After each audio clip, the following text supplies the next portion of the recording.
जय हिंद दोस्तों, मैं रमनदीप आप सभी का यूपीएससी हिंदी के इस प्री टाइम बैच में स्वागत करता हूं। दरअसल ये जो पूरी क्लास है दोस्तों, ये प्री टाइम बैच की स्पेशल क्लास है और इस क्लास को हम लोग पब्लिक इसलिए कर रहे हैं क्योंकि ये आप सभी के लिए बेहद इंपॉर्टेंट है। देखिए एक बात समझिएगा, मैंने प्री टाइम बैच के अंतर्गत आप लोगों से इस बात को प्रॉमिस किया था कि हम लोग इकोनॉमिक सर्वे और इसके साथ ही साथ गवर्नमेंट का जो बजट आएगा हम लोग उस दोनों टॉपिक पर बेहद अच्छे से डिस्कस करेंगे। ध्यान रखिए, इन दोनों टॉपिक से श्योरिटी के साथ एग्जाम में प्रश्न पूछे जाते हैं। ठीक है, तो इकोनॉमिक सर्वे की जो जितने भी इंपॉर्टेंट फैक्चुअल इंफॉर्मेशन है, ठीक है, वहां पर कैसे प्रश्न बन सकते हैं, आज की पूरी क्लास में हम लोग इस टॉपिक को कंप्लीट करने का प्रयास करेंगे। ध्यान रखिएगा, इस क्लास को करने के बाद आप लोगों को इकोनॉमिक सर्वे कहीं और से पढ़ने की आवश्यकता नहीं है। इकोनॉमिक सर्वे के सारे प्रश्न आप लोगों के यहां से लग जाएंगे, मैं इस बात की गारंटी ले रहा हूं आप लोग। हाँ, क्लास की लेंथ थोड़ी सी लंबी होगी, अराउंड 1 घंटे की क्लास ये आप लोगों की चल सकती है, लेकिन इस पूरे 1 घंटे में हम लोग क्या करेंगे, इकोनॉमिक सर्वे का प्रॉपर एनालिसिस करेंगे। कौन कौन से इंपॉर्टेंट फैक्चुअल इंफॉर्मेशन से प्रश्न बन सकता है, कैसे प्रश्न प्रीवियस ईयर में बने हुए, उन सबको यहां पर हम लोग देखते चलेंगे साथ साथ में। ठीक है, तो ये हम लोग की क्लास का एक बेसिक इंट्रोडक्शन था। एक बात का ध्यान और रखिएगा, मैं पहले ही आप लोगों को बता दे रहा हूं, ठीक है, क्योंकि बाद में आप लोग कमेंट में कहोगे, इसलिए मैं बता दे रहा हूं। देखो मेरा गला थोड़ा मेरे साथ दे नहीं रहा है अभी, ठीक है, मेरी तबीयत 2-3 दिनों से, पिछले 2-3 दिन का 4-5 दिनों से खराब है, वायरल फीवर का मैं शिकार रहा हूं। और मैं लगातार आप लोगों से निवेदन कर रहा था कि भाई अपने हेल्थ पर ध्यान देना, अपने सेहत पर ध्यान देना। एग्जाम टाइम में सेहत खराब होना बेहद निगेटिव इंपैक्ट डालता है आपकी पूरी प्रिपरेशन पर। और देखिए मैं खुद उस बात का शिकार हो चुका हूं, इसीलिए मैं कह रहा हूं अभी भी आप लोगों के पास समय, हेल्थ पर बिल्कुल ध्यान दो। ठीक है, वायरल फीवर का समय चल रहा है, उससे बच के रहने का प्रयास कर रहा है। ठीक है, चलो क्लास को यहां पर स्टार्ट करते हैं। और क्लास में देखो आज हम लोग इकोनॉमिक सर्वे को जो टॉपिक को देखेंगे, इकोनॉमिक सर्वे होता क्या है ना, पहले इस बेसिक इंफॉर्मेशन को समझ लेते हैं। देखिए अभी क्या है कि इकोनॉमिक सर्वे जो जारी किया गया वो 2022-23 का था। ध्यान रखना, जो बजट आएगा हमारा, जो बजट आया है दरअसल वो 2023-24 का है। ठीक है, बहुत से लोग तो इसी टॉपिक में कंफ्यूज रहते हैं। ठीक है, अरे बहुत से महानुभाव तो ऐसे भी होते हैं जिनको रिपब्लिक डे कौन सा सेलिब्रेट किया जा रहा है यही नहीं पता होता है। इंडिपेंडेंस डे, रिपब्लिक डे में जिसको अंतर ना पता हो, उससे ये उम्मीद करना है कि उसको इकोनॉमिक सर्वे 2022-23 का 2023-24 का है, इतना बहुत बड़ी बात है। ठीक है, लेकिन मैं मान के चल रहा हूं आप लोग बहुत ही सिंसियर स्टूडेंट्स हो, आप लोग बहुत ही समझदार, आप लोग बहुत ही स्मार्ट व्यक्ति हो, इसलिए आप लोगों को पता है कि इकोनॉमिक सर्वे जो है वो 2022-23 का यहां पर जारी किया गया। ये इकोनॉमिक सर्वे होती क्या है ना, तो ये पिछले 1 साल में गवर्नमेंट ने कौन कौन से प्रयास की, कौन कौन सी प्रोग्रेस किया है, उसका एक कलेक्शन होता है। हम यहां पर अपने इतिहास को पढ़ रहे हो, तो अपनी हिस्ट्री को पढ़ रहे हो, तो जो कि पिछले 1 साल की घटनाएं रहती है।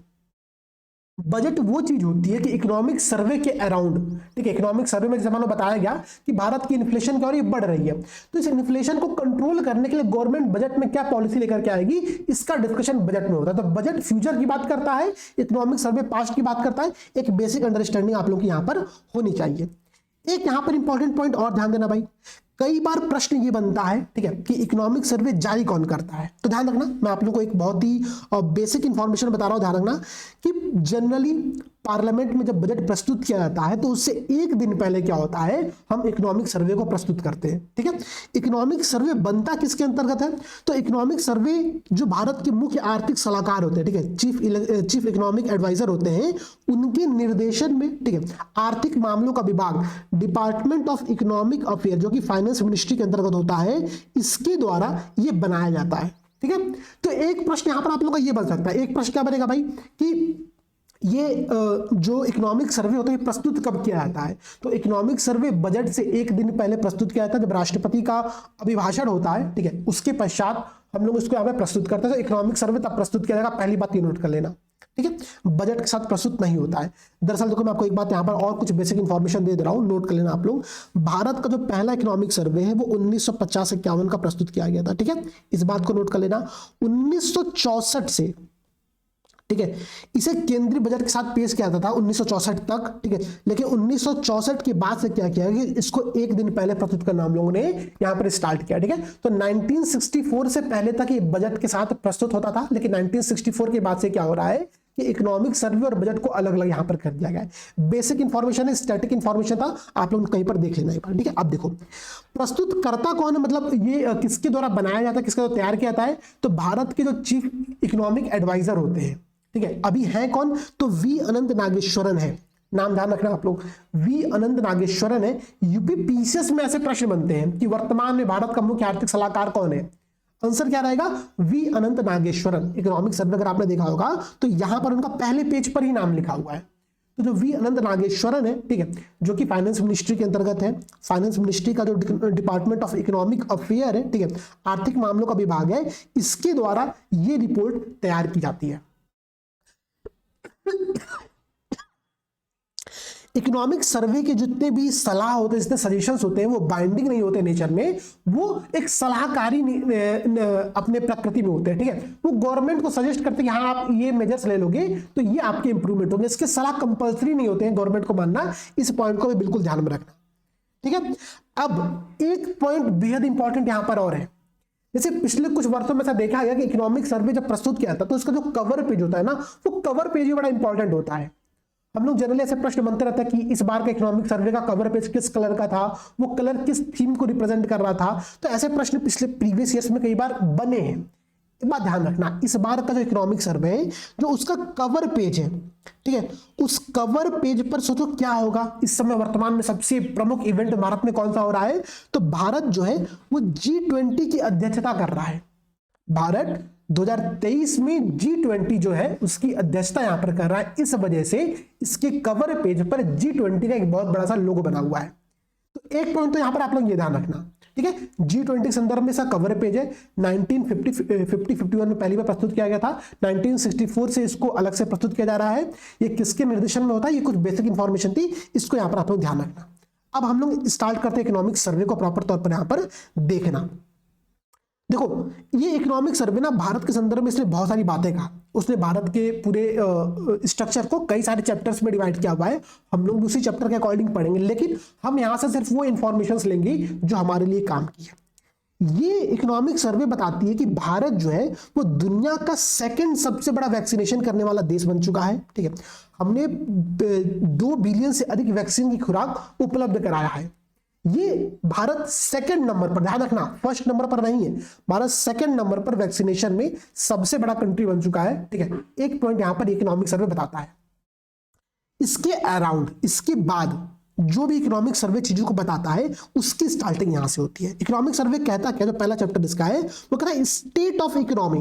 अच्छा, ये जो पीडीएफ है, पीडीएफ में आप लोगों को इंग्लिश मीडियम में भी अवेलेबल करा दूंगा, बिल्कुल निश्चित रहना, पीडीएफ में आप लोगों को ग्रुप में भेज दूंगा, ठीक है। स्टेट ऑफ इकोनॉमी कहता है कि भारत जो है पूर्ण सुधार कर चुका है, कंप्लीट रिकवरी कर चुका है। किस कंडीशन से भाई, भारत में अगर आप ध्यान दोगे तो भारत नहीं पूरा विश्व एक तरीके से पिछले 2-3 वर्षों से ना बहुत समस्याओं का सामना कर रहा था। यहां पर आप ग्राफ देख सकते हो। देखो अगर हम फाइनेंशियल 2020 की बात करें, एक पॉइंट और मैं बहुत बेसिक इंफॉर्मेशन दे रहा हूं, उम्मीद करूंगा कि आपको पता होगा। जैसे कई बार आप ऐसे लिखा हुआ देखते हो कि फाइनेंशियल ईयर 20, इसका मतलब क्या पता है, इसका मतलब ये कि वो फाइनेंशियल ईयर की बात कर रहा है जब 2020 में वो ईयर एंड हुआ था। जैसे कि 2019-20 का जो फाइनेंशियल ईयर रहा होगा वो मार्च 2020 में एंड हुआ, तो उसको हम लोग फाइनेंशियल ईयर 20 के तौर पर रिप्रेजेंट करते हैं, ठीक है। तो फाइनेंशियल ईयर 2022-23 जो यहां पर लिखा हुआ है उसको कई बार फाइनेंशियल ईयर 23 भी सिर्फ लिखा जाता है, ठीक है। एक बेसिक इंफॉर्मेशन थी, उम्मीद करूंगा कि आपको समझने में थोड़ी आसानी यहां पर होगी। अब देखो 2020 फाइनेंशियल ईयर की बात बता रहा है, कह रहा है कि भारत में, ठीक है, जो सकल घरेलू उत्पाद का हमने एक देखा था कितना तौर से बढ़ रहा है, उसका यहां पर आंकड़ा था 3.7% का, ठीक है। 2021 में क्या हुआ, कोविड के पश्चात भारत की जो कंडीशन थी बहुत बुरी तरीके से डाउन हुआ। फिर हम थोड़ा थोड़ा कवर करने का प्रयास कर रहे हैं, और इसी बीच में आपने देखा कि रशिया यूक्रेन का कॉन्फ्लिक्ट भी आ चुका है, ठीक है। पूरा जो वर्ल्ड ट्रेड चेन होता है, जो विश्व व्यापार का जो पूरा एक चेन होती है, श्रृंखला होती है, उस पर बहुत सारे डिस्ट्रप्शंस आ रहे हैं। रशिया यूक्रेन वार के कारण से, अमेरिका चाइना ट्रेड वार के कारण से, इन सब के बावजूद हमने कोविड से पहले की जो कंडीशन थी उसको धीरे धीरे रिकवर करने का प्रयास यहां पर किया हुआ है, ऐसी बात यहां पर बताई जा रही है।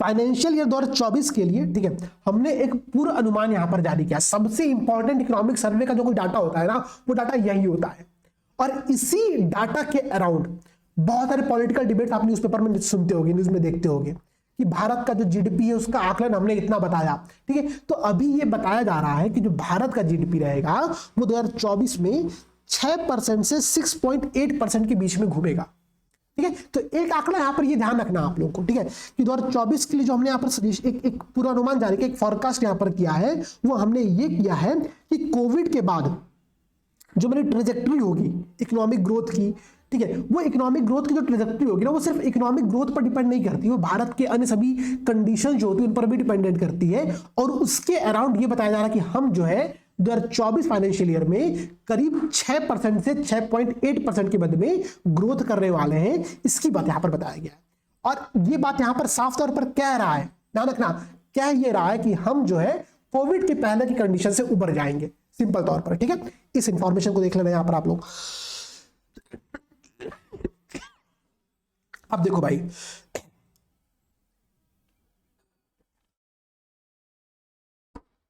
अच्छा ये तो एक इंफॉर्मेशन रहा, इसके अलावा एक इंफॉर्मेशन यहां पर और दे रहा है। वो इंफॉर्मेशन ये कह रहा है ना कि ऐसा नहीं है कि हम बहुत अचानक से उभर रहे हैं, इसके पीछे कुछ रीजंस रहा है। रीजंस क्या है, देखो कह रहा है कि फाइनेंशियल 2015 के बाद से जो निजी खपत है, जो पर्सनल कंजम्पशन है, ठीक है, वो पर्सनल कंजम्पशन, अच्छा ध्यान रखना, जो पर्सनल कंजम्पशन होते हैं, जो निजी खपत होती है, वो भी जीडीपी का ही पार्ट होता है, वो भी ग्रॉस डोमेस्टिक प्रोडक्ट का ही पार्ट होता है। आज की क्लास में जितने भी मैं इकोनॉमिकल टर्म को प्रयोग करूंगा ना, अगर आपको वो टर्म समझने में दिक्कत हो रही है तो प्री टाइम की पूरी क्लास में, ठीक है, 10 घंटे की इकोनॉमिक्स की क्लास है, उस 10 घंटे की इकोनॉमिक्स क्लास में मैंने पूरे इकोनॉमिक्स को बेहद शानदार तरीके से रिवीजन कराया।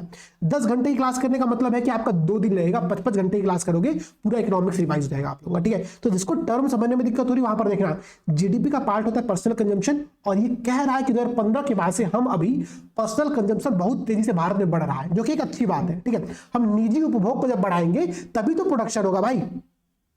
अगर निजी उपभोग न बढ़े, मैंने आप लोगों को समझाया भी था कि अगर निजी उपभोग ना बढ़े और हम अपने पैसे को बस सेव करके बैंक अकाउंट में जमा करते जाएं तो उसका कुछ ज्यादा फायदा नहीं है, या फिर बैंक अकाउंट में जमा कर तब तो फिर भी वो एक तरीके से मार्केट में वापस आ रहा है। हमने मैंने पैसा कलेक्ट करना प्रारंभ किया और मैं अपने घर में एक जमीन खोद करके उसी में इकट्ठा करता जा रहा हूं, ठीक है, और बाद में मोदी जी ने डिमोनेटाइजेशन फिर से किया, बर्बाद हो गए।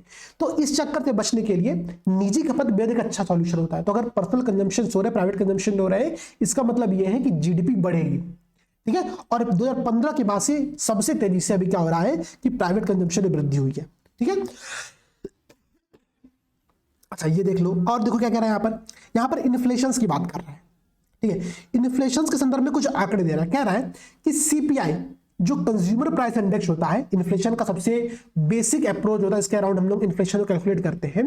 वो कह रहा है कि अब हम लोग इन्फ्लेशन को भी धीरे धीरे कंट्रोल कर लेंगे। कोविड के पहले कंडीशन क्या थी हमारी, ठीक है, उस कंडीशन में हमने लगभग 6% से नीचे पूरे इन्फ्लेशन को करने का अब एवरेज तौर पर प्रयास किया है, ठीक है। अब देखो एवरेज तौर पर औसतन जो है भारत की जो इन्फ्लेशन है, सीपीआई बेस्ड इन्फ्लेशन, वो हम धीरे धीरे कम कर रहे हैं, ठीक है। WPI, CPI, wholesale price index, consumer price index से क्या होता है ये आप लोगों को पता होगा।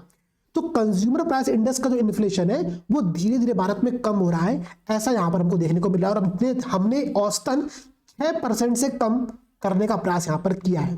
इसके लिए गवर्नमेंट बहुत सारे एफर्ट्स भी करी है, ऐसा नहीं गवर्नमेंट एफर्ट नहीं करी है, ठीक है। अगर आप ध्यान दोगे यहां पर तो गवर्नमेंट ने बहुत सारे एफर्ट्स किए।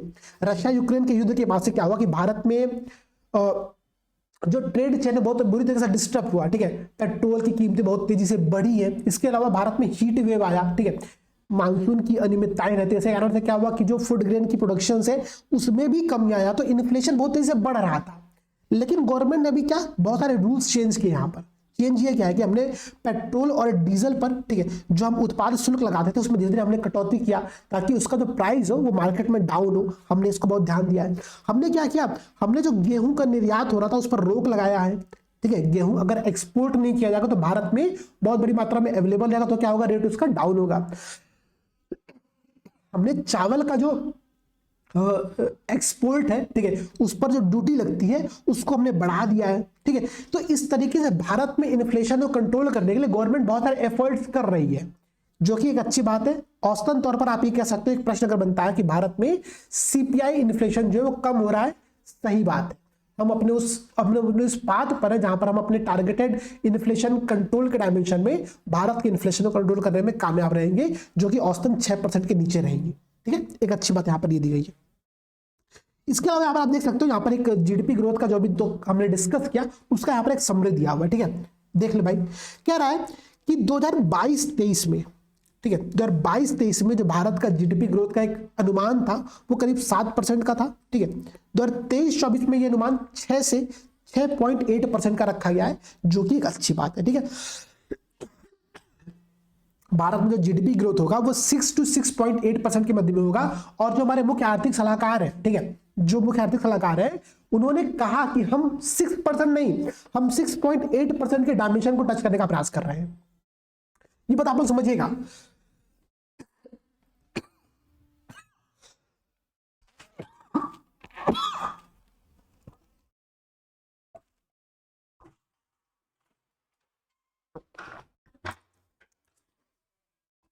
ठीक है, तो फिर हम लोग क्लास को स्टार्ट करते हैं। थोड़ी सी तबीयत देखिए डिस्टर्ब है, बट क्लास करना प्रायोरिटी पर है। ठीक है, तो समझिएगा, हमारा ये एक तो जीडीपी ग्रोथ का हमारा अनुमान ये है, और ये अनुमान सिर्फ हमारे मुख्य आर्थिक सलाहकार का नहीं है, सिर्फ गवर्नमेंट का नहीं है, विश्व की जितनी भी अन्य प्रमुख एजेंसियां हैं, ठीक है, वर्ल्ड इकोनॉमिक आउटलुक रिपोर्ट में भारत में बताया गया कि हम 7% के इकोनॉमिक ग्रोथ को टच करने वाले हैं।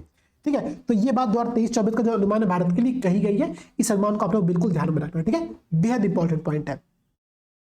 कोविड के टाइम पे आप देखो क्या हालत थी हमारी, 3.7%, और फिर देखो -6.6% पर हम चले गए थे।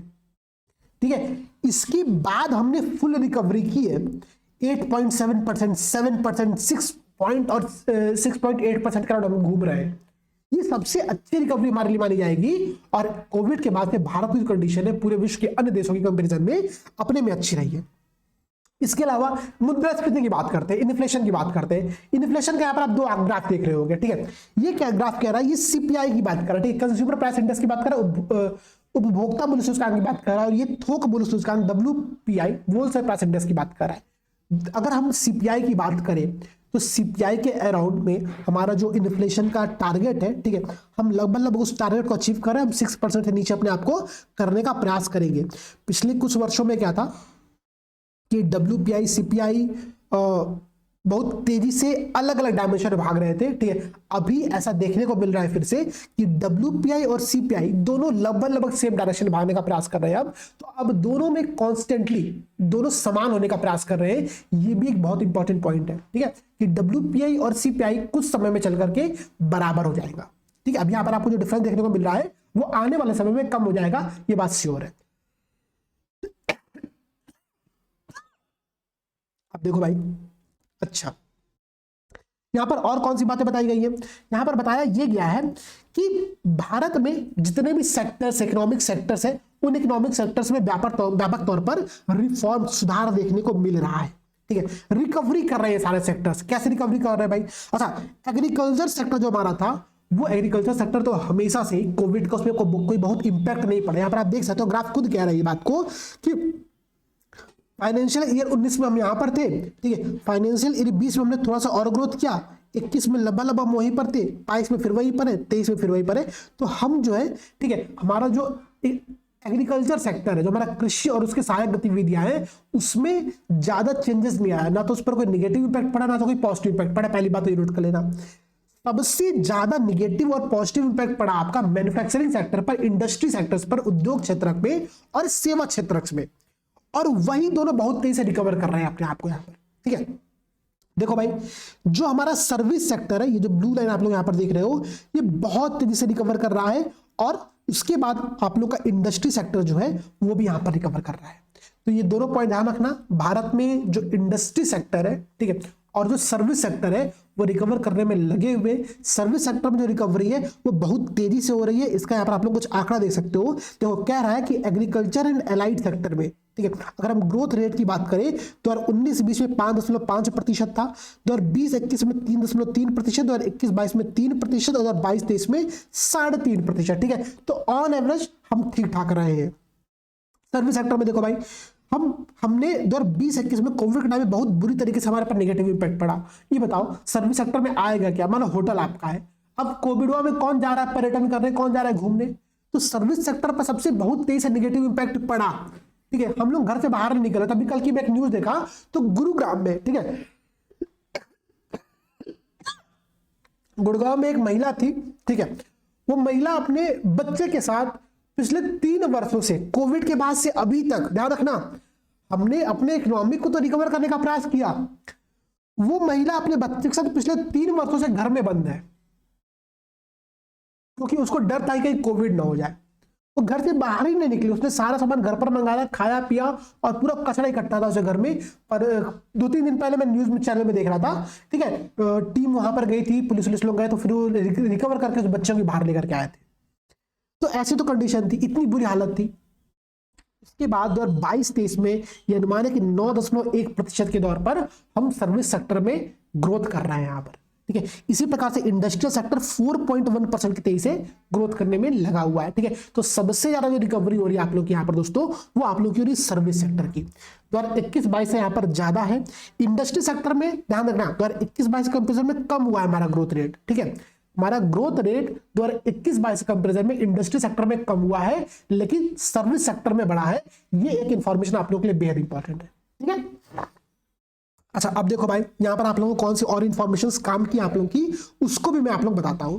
इसी प्रकार से ना भारत में जो ई कॉमर्स है, ठीक है, ई कॉमर्स में भी वृद्धि देखने को मिला है, ठीक है। हम ई कॉमर्स से बहुत तेजी से कवर कर रहे हैं मार्केट को। इसके अलावा, ठीक है, आप देखो ना, अरे जितने शार्क टैंक में इस समय आ रहे हैं, उस शार्क टैंकों में आने वाले सब तो ई कॉमर्स में करते हैं, और करते क्या है, ठीक है। तो ई कॉमर्स में बहुत तेजी से वहां पर असर दिख रहा है, ई कॉमर्स में रिकवरी करने का प्रयास कर रहे हैं। ये सारी बातें इकोनॉमिक सर्वे कहता है। अच्छा, अब आप कहोगे सर ये बताइए, ये सारा डटवा याद करना है क्या कि 8.7 माइनस 7 पॉइंट या फिर 6.8%? नहीं, हाँ, कुछ डाटा याद करना पड़ेगा, जैसे कि 6 से 6.8% का अनुमान है, ये याद कर लेना, बेहद इंपॉर्टेंट है। प्रीलिम्स में नहीं तो मेंसों में तो काम भी करेगा, लिख दोगे कहीं ना कहीं पर, ठीक है। और देखो, इसके अलावा ये कह रहा है, इकोनॉमिक सर्वे कहता है कि भारत में, ठीक है, जो निजी कैपेक्स है, कैपेक्स क्या होता है भाई? कैपेक्स मतलब होता है कैपिटल एक्सपेंडिचर। अच्छा, कैपिटल एक्सपेंडिचर, रेवेन्यू एक्सपेंडिचर, याद आ रहा है ना? पी टाइम की सारी क्लास में डिस्कस किया था आप लोगों से, ठीक है। तो जो कैपिटल एक्सपेंडिचर है हमारा, उस कैपिटल एक्सपेंडिचर में, निजी कैपिटल एक्सपेंडिचर में वृद्धि देखने को मिल रहा है। अभी आपने देखा था कि भारत में जो निजी उपभोग है, जो पर्सनल कंजम्पशन है, उसमें वृद्धि देखने को मिला था, जिसका इंपैक्ट जीडीपी पर देखने को मिला है। हमने ये अनुमान लगाया कि 6 से 6.8% के राउंड में हम रहेंगे। इसके अलावा अगर वो उपभोग, ध्यान रखना, अगर वो उपभोग जो निजी उपभोग हो रहा है, अगर वो उपभोग सिर्फ रेवेन्यू एक्सपेंडिचर के तौर पर हो, रेवेन्यू एक्सपेंडिचर कैपिटल एक्सपेंडिचर में डिफरेंस बेहद सिंपल सा है। रेवेन्यू एक्सपेंडिचर मतलब जो आप अपने डेली का रूटीन में काम करते हो, जैसे कि आपने खाना खाया, आपने कपड़ा पहना, ये सब चीजें जो है ना, ये जो आप पैसा खर्चा इन सब चीजों पे कर रहे हो, ये आपके रेवेन्यू एक्सपेंडिचर्स है। गवर्नमेंट जो सैलरीज पे करती है, ये सारे क्या है? ये सारे रेवेन्यू एक्सपेंडिचर्स की एग्जांपल होते हैं। कैपिटल एक्सपेंडिचर वो होती है जब आप किसी पूंजी का निर्माण कर रहे हो। तो आपने घर बनाया, आपने अपने क्लास लेने के लिए कोई एक लैपटॉप खरीदा, ठीक है, आपने पढ़ाई करने के लिए कुछ मैकबुक खरीदा, कुछ चीजें खरीदी, ठीक है। ये जो आप इन्वेस्टमेंट करते हो वो कैपिटल एक्सपेंडिचर कहलाती है, पूंजी निर्माण कहलाता है। तो निजी उपभोग भारत में बढ़ रहा है, और उस निजी उपभोग में हम कैपिटल एक्सपेंडिचर को बढ़ा रहे हैं, हम रेवेन्यू एक्सपेंडिचर को नहीं बढ़ा रहे हैं, जो कि सबसे अच्छी बात यहां पर है। तो भारत में कैपिटल एक्सपेंडिचर प्राइवेट सेक्टर में बहुत तेजी से बढ़ रहा है, प्राइवेट कैपिटल एक्सपेंडिचर में वृद्धि हो रही है, जो कि एक अच्छी बात है। यहां पर आप लोग आंकड़ा यहां पर देख सकते हो। प्रश्न यही पूछेगा कि भारत में कोविड के बाद से, ठीक है, समझना प्रश्न का डायमेंशन कैसे होगा। प्रश्न का डायमेंशन इस प्रकार से होगा कि भारत में कोविड के बाद से प्राइवेट कैपिटल एक्सपेंडिचर में कमी देखने को मिला है। प्रश्न ये पूछेगा, प्रश्न स्टेटमेंट, सेकंड स्टेटमेंट देगा कि भारत में कोविड के बाद से क्या हुआ है कि प्राइवेट कंजम्पशन, जो पर्सनल कंजम्पशन, जो निजी उपभोग है, उसमें कमी देखने को मिली है। ये दोनों स्टेटमेंट गलत है। आप ना इमोशनल होकर के ऐसे दोनों स्टेटमेंट को सही मार दोगे। आपको लगे हाँ यार कोविड के बाद ऐसा हुआ तो होगा, लेकिन ध्यान रखना, इकोनॉमिक सर्वे पहले पेज पर इस बात को बताता कि हमने फुल रिकवरी कर ली है। लगभग इकोनॉमिक सर्वे हर चीज में बता रहा है कि हम सही तरीके से आगे बढ़ रहे हैं, बस एक पॉइंट को छोड़ करके। जब मैं आप लोगों को फॉरेक्स रिजर्व पढ़ाऊंगा, दिखाऊंगा, इसके कुछ आंकड़े दिखाऊंगा, फॉरेक्स रिजर्व में भारत के आंकड़े थोड़े से डाउन हुए हैं पिछले वर्ष के कंपेरिजन में, लेकिन उसके अलावा इकोनॉमिक सर्वे बताता है कि भारत लगभग हर चीजों में पॉजिटिव डायमेंशन में ग्रोथ कर रहा है, ठीक है। तो फुल रिकवरी वाले कॉन्सेप्ट को ध्यान रखना। हमने निजी कैपिटल एक्सपेंडिचर में वृद्धि किया है, हमने निजी कंजम्पशन में वृद्धि किया है, हमने जीडीपी ग्रोथ रेट को एक डायमेंशन में रखा है कि 6 से 6.8% के राउंड में हम रहेंगे, जो कि अच्छी बात है, ठीक है। सर्विस सेक्टर इंप्रूव कर रहा है, ठीक है, 9.1% के रेशियो से, अच्छी बात है। अब देखो कह रहा है कि जो हमारा डायरेक्ट टैक्स कलेक्शन है, जो प्रत्यक्ष कर संग्रह है, उसमें भी वृद्धि देखने को मिला है। ठीक है, उसमें भी वृद्धि देखने को मिला है। किस रेशियो से वृद्धि देखने को मिला है और टैक्स कलेक्शन में किसका कितना पोर्शन होता है, ये सारी बातें अभी मैं आप लोगों को आगे दिखाऊंगा। ठीक है, आगे मैं दिखाऊंगा कि भारत में जो टैक्स कलेक्शन होता है उसमें जीएसटी की भूमिका कितनी होती है, या फिर उसमें जो आपके डायरेक्ट टैक्स कलेक्शन होते हैं या फिर जो इनडायरेक्ट टैक्स कलेक्शन होते हैं उसमें उनकी भूमिका कितनी होती है। ध्यान रखना, टोटल टैक्स कलेक्शन में प्रत्यक्ष कर संग्रह, डायरेक्ट टैक्स कलेक्शन जो होता है जिसमें कि आपका इनकम टैक्स और कॉर्पोरेट टैक्स, ठीक है, इन दोनों की जो भूमिका होती है वो इनडायरेक्ट टैक्स के कंपैरिजन में बढ़ी है। करीब 52% जो है आप लोगों का वो डायरेक्ट टैक्स कलेक्शन होता है। ये आंकड़ा बेहद इंपॉर्टेंट है कि हम डायरेक्ट टैक्स जो होता है, जो प्रत्यक्ष कर संग्रह होता है, वो हमारे यहां पर ज्यादा है कंपैरिजन किसके, तो इनडायरेक्ट टैक्सेस के। ठीक है, ये आंकड़ा नोट कर लेना बस। ये वो है ना पैटर्न है कि डायरेक्ट टैक्स में वृद्धि हो रही है। ठीक है, ये पॉइंट इंपॉर्टेंट है आप लोगों के लिए। कितने दर से वृद्धि हो रही है, कितना वृद्धि हुआ है, ये इंपॉर्टेंट नहीं है। और समझो भाई, यहां पर जो पॉइंट आप लोगों को और देखना चाहिए, क्या रहा है कि भारत में, ठीक है, आप देखो तो भारत में जो ग्रॉस एनपीए होता है, ठीक है, नॉन परफॉर्मिंग एसेट्स को हम लोग कहते हैं, नॉन परफॉर्मिंग एसेट में भी लगातार, ठीक है, लगातार एक बहुत अलग टर्म है, लेकिन हाँ निरंतर तौर पर कुछ कुछ करके, ठीक है, औसतन यहां पर हमको कमी देखने को मिल रहा है, जो कि अच्छी बात है। ठीक है, भारत, आप यहां पर देखो, यहां पर मार्च 2018 की बात बता रहा है। मार्च 2018 के कंपैरिजन से हमने अभी तक एक अच्छे खासे गति से, ठीक है, हमने अपने एनपीए को, नॉन परफॉर्मिंग एसेट्स को कम किया है। अगर नॉन परफॉर्मिंग एसेट कम हो रहा है, इसका मतलब क्या है कि हम अच्छे डायरेक्शन में आगे बढ़ रहे हैं। सिंपल सा लॉजिकल बात है ना कि अगर नॉन परफॉर्मिंग एसेट कम हो रहा है, हम एक अच्छे डायरेक्शन में आगे बढ़ रहे हैं। ये पॉइंट आप लोग नोट कर लेना। इसके अलावा भारत का जो कोर डेब्ट है, जो कुल उधार है, ठीक है, India private non financial sector का, ध्यान रखना, कुल उधार किसका, तो भारत के जो निजी गैर बैंकिंग सेक्टर है, बैंकिंग सेक्टर नहीं, भारत के जो निजी गैर बैंकिंग सेक्टर है, उसमें भी जो कोर डेब्ट है ना, उसमें हमको धीरे धीरे कमी देखने को मिल रहा है। आंकड़ा कह रहा है कि दिसंबर 2010 में 113.6% था जीडीपी का, अभी वो कम होकर के 88% के राउंड पे चल रहा है। ठीक है, इस कमी को आप लोग समझना, ये भी एक अच्छी बात है, ये भी एक अच्छी बात है। यहां पर एक टर्म बेहद इंपॉर्टेंट है। मानो अगर स्टेटमेंट ये पूछेगा कि भारत ने लगातार पिछले 3 वर्षों में, ठीक है, अपने ग्रॉस एनपीए में कमी किया है, ये स्टेटमेंट गलत है। लगातार कमी नहीं हुआ। यहां पर देखो बीच बीच में थोड़ा बहुत ऊपर नीचे रहा है चीजें, लेकिन हाँ औसतन तौर पर, एवरेज तौर पर हमने कमी किया है, ये एक अच्छी बात है। ठीक है, तो इस पॉइंट को ध्यान में रखना। प्रश्न ऐसे ही कंफ्यूज कराता है आप लोगों को। और देखो भाई, और यहां पर क्या बातें की जा रही है, कह रहा है भारत का जो पूरा ईयर है, ठीक है, हम यहां पर जो बात कर रहे हैं वो बात कर रहे हैं 2014 से 2022 की। 2014 से 2022 की बात क्यों कर रहे हैं? अरे भैया मोदी जी जब आएंगे तो अपनी ही बात तो करेंगे ना। तो मोदी जी 2014 से 2022 तक क्या बात बता रहे हैं, कह रहे कि नए भारत के लिए एक सुधार का युग रहा है, एक बेहद आशावादी युग रहा है, और हमने जितने काम किए वो सारे अच्छे काम रहे, उसी को ये यहाँ पर बताने का प्रयास कर रहे हैं। ये आप लोग के लिए इंपॉर्टेंट नहीं है। मेंस में इस टॉपिक को देखा जाता है कि भारत ईज ऑफ डूइंग के लिए क्या कर रहा है, ईज ऑफ लिविंग के लिए क्या कर रहा है, ये सारे मेंस के पॉइंट है। यहाँ पर एक पॉइंट और ध्यान रखना, ठीक है, पॉइंट आप लोग को ध्यान में यहाँ पर ये रखना है कि भारत में जो एफडीआई है, ठीक है, एफडीआई जो जीडीपी का रेशियो है, उसमें धीरे धीरे हम क्या कर रहे हैं, औसतन तौर पर, ध्यान रखना, औसतन तौर पर हमने पिछले 2015 से पहले, ठीक है, 2015 से पिछले एक दशक में जितना हमारा एफडीआई आ रहा था, उसके कंपैरिजन में थोड़ी बहुत यहाँ पर वृद्धि की है। इसकी बात यहाँ पर बताई जा रही है। ठीक है, कि हमारा पिछले 5 सालों में जो हमारा एफडीआई का फ्लो है, उसमें एक अच्छी खासी मात्रा में वृद्धि हुई है, जो कि एक अच्छी बात है। ठीक है, अब अगर ये प्रश्न रिसेंट के संदर्भ में दे दे तो गलत है, क्योंकि रिसेंट में आप देखो एफडीआई कम हुआ है। ठीक है, और इसीलिए भारत का पूरा मार्केट बर्बाद हुआ है। रशिया यूक्रेन वार के बाद से भारत का पूरा मार्केट बर्बाद हुआ।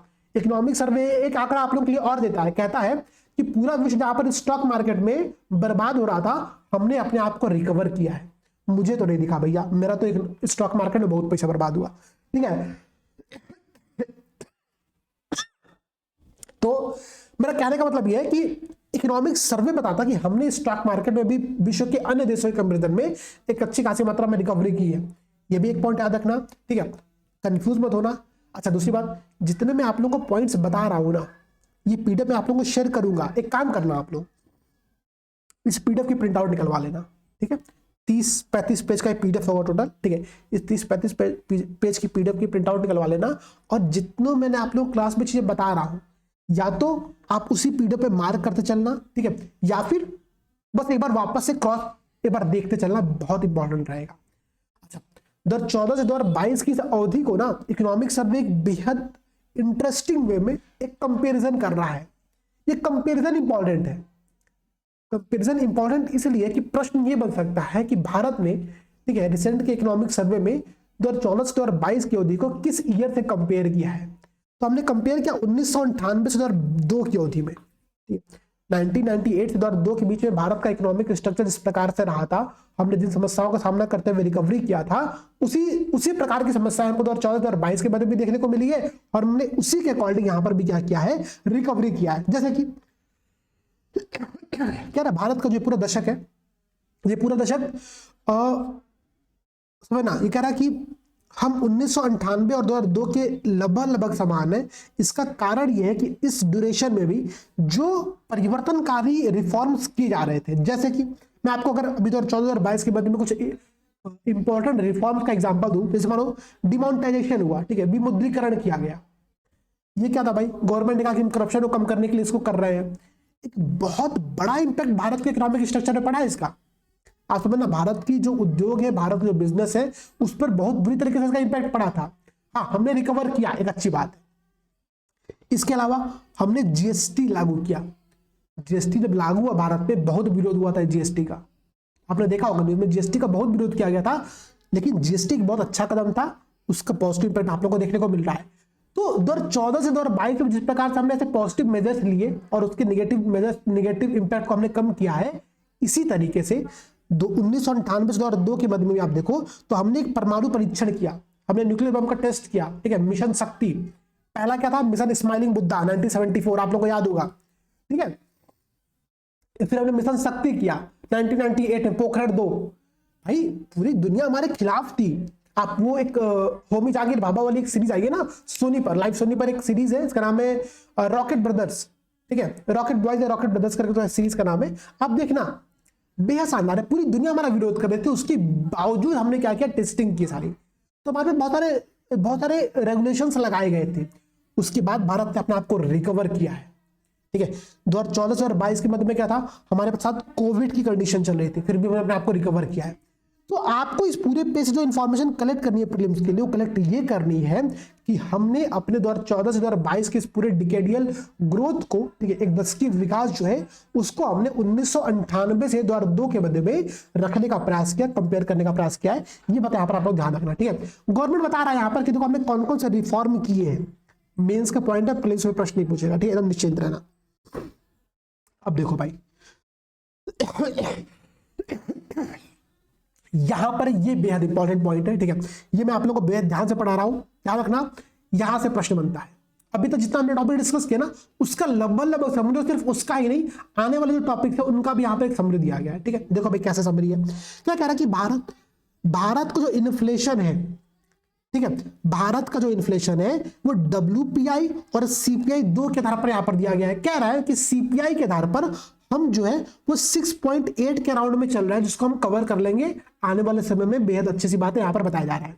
WPI का जो है, ठीक है, बीच में बहुत बढ़ गया था, लेकिन ये भी अब क्या हुआ, धीरे धीरे कम ले आने का हम लोग प्रयास करें, और जल्दी ही एक ऐसा समय आएगा कि WPI और CPI क्या होंगे, वो एक दूसरे के ऊपर लाई करने लगेंगे, ठीक है। मतलब ये दोनों आगे चल करके से मिल जाएंगे, WPI बहुत कम हो जाएगा, CPI भी कम हो जाएगा, और हम लोग एक कांस्टेंट गति से आगे बढ़ रहे होंगे। ये बात यहाँ पर बताई जा रही है। इन्फ्लेशन इंपॉर्टेंट भी होता है, अगर आपने वो इकोनॉमिक्स की क्लास की होगी मेरी, तो आपको पता होगा एक इन्फ्लेशन इंपॉर्टेंट क्या होता है, मैंने आपको समझाया था, ठीक है, तो ध्यान रखना। इसी प्रकार से आंकड़े कुछ और देखो, क्या कर रहा है आंकड़ा, कह रहा है कि एग्रीकल्चर और अलाइड एक्टिविटीज में, ठीक है, जो ग्रोथ है तो 22-23 में 3.5% का अनुमान हमने लगाया है। इंडस्ट्रियल जो ग्रोथ है हमारा वो 4.1% का अनुमान है, और जो सर्विस सेक्टर का ग्रोथ है वो 9.1% का अनुमान है।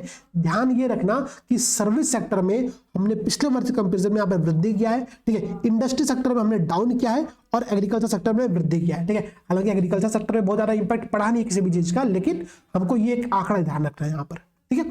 इसके अलावा भारत का जीडीपी रेशियो का क्या अनुमान लगाया गया हमने, तो हमने अनुमान ये लगाया कि हमने आने वाले जो हमारा बजट ईयर फाइनेंशियल ईयर है उसमें 6 से 6.8% का जीडीपी ग्रोथ करने वाले हैं, इसकी बात यहाँ पर बताई गई है। ठीक है, ये बात ध्यान रखना। मैंने आप लोगों को क्या बताया, मैंने आप लोगों को बताया भी था, देखो भारत को जो फॉरेक्स रिजर्व जो विदेशी मुद्रा भंडार है उसमें हमारे साथ एक कमी हुआ है। एक यही इकलौता पॉइंट है जहां पर आपको नेगेटिव इंपैक्ट थोड़ा सा देखने को मिल रहा होगा। देखो 2021-22 में हमारे पास जो फॉरेन रिजर्व था वो 607 बिलियन डॉलर के अराउंड में था। 2022-23 में क्या है, ये घट करके 563 बिलियन डॉलर चला गया है। ठीक है, यहीं पर बस एक कमी देखने को मिली है। इकोनॉमिक सर्वे का मैं आपको एक बहुत बेसिक कंक्लूजन दे रहा हूं। अगर आपको इकोनॉमिक सर्वे से कोई प्रश्न आता है, आपको कुछ आइडिया नहीं लगता ना, तो आप एक जनरल इस कंक्लूजन के तौर पर आगे बढ़ सकते हो कि हमने क्या किया है कि हमने इकोनॉमिक सर्वे में, सॉरी हमने फॉरेन रिजर्व में, जो फॉरेक्स रिजर्व हमारे पास है उसमें थोड़ी सी हमारे साथ कमी देखने को मिली है। ठीक है, ये आप लोगों के लिए इंपॉर्टेंट पॉइंट यहाँ पर है, तो इसको देखो आप लोग। ठीक है, 563 बिलियन डॉलर अभी हमारे पास फॉरेन रिजर्व है, और जहां तक मैं श्योर हूं तो ये हमारे पास 9 महीने के इंपोर्ट के बराबर है। जो 2021-22 में था ये करीब 13 महीनों के इंपोर्ट के बराबर था, तो अभी हमारे पास 13 महीनों से घट करके 9 महीने के अराउंड में हम यहाँ पर रह गए, इसकी बात यहाँ पर बताई गई है। एक यही एक निगेटिव इंपैक्ट है। बाकी ये पूरा जो पेज है, इस पेज में जितनी इंफॉर्मेशन थी वो आपने यहाँ पर देखा। एक यहाँ पर राजकोषीय घाटे की बात कर रहा है, फिस्कल डेफिसिट की बात कर रहा है। ठीक है, फिस्कल डेफिसिट होता क्या है, तो गवर्नमेंट के जितने भी एक्सपेंडिचर, जितने रेवेन्यूज होते हैं ना, समझना, गवर्नमेंट जितने भी आय और व्यय करती है उसका जो डिफरेंस होता है उसको हम राजकोषीय घाटा कहते हैं। ठीक है, अच्छा ये राजकोषीय घाटा जीडीपी का कितना परसेंट है इसकी बात यहाँ बताई जा रही है। 2021-22 में 6.7% था। एक साल और पीछे चले जाओ 9.2%, और अगर 2022-23 की बात करूं तो 6.4% यहाँ पर आप लोगों का टोटल फिस्कल डेफिसिट होने का एक अनुमान हमने लगाया हुआ है। ठीक है, तो हम फिस्कल डेफिसिट में भी सुधार कर रहे हैं, इसकी बात यहां पर बताया गया है। ठीक है, आप लोग ध्यान रखना। और देखो पूरे आप लोगों के इकोनॉमिक सर्वे में ऐसे G20 का लोगो को बनाया गया था। ठीक है, G20 बेहद इंपॉर्टेंट प्रश्न हो तो बनेगा यहाँ से भी जरूर। ठीक है, ये आप लोग के लिए इंपॉर्टेंट था। अच्छा मैं ऐसा करता हूँ ना, देखो मेरी थोड़ी सी तबियत खराब है, मैंने आप लोगों से पहले बोला था, तो मैं इस क्लास को 2 पार्ट में करता हूँ। अभी आप लोग की एक पहली पार्ट है, क्लास को देखिएगा, क्लास का रिव्यू जरूर दीजिएगा। हम लोग सेकंड पार्ट में ना, देखो सेकंड पार्ट में बहुत इंपॉर्टेंट टॉपिक्स आप लोग से डिस्कस करने वाला हूँ। असली इंपॉर्टेंट टॉपिक तो यहाँ पर स्टार्ट होने वाला है। ठीक है, ये इंपॉर्टेंट टॉपिक भी आप लोग करीब 20-25 मिनट का होगा। ठीक है, तो 20-25 मिनट में हम लोग इस पूरे टॉपिक को डिस्कस करेंगे। कौन कौन से कॉलेज, कौन कौन से गवर्नमेंट नए इनिशिएटिव्स लिए हुए इकोनॉमिक सर्वे में बताए गए, ये सारी बातें यहाँ पर डिस्कस की जाएंगी। ठीक है, तो तब तक आप लोग क्लास देखिएगा, क्लास का रिव्यू जरूर दीजिएगा। सभी को जय हिंद, जय भारत।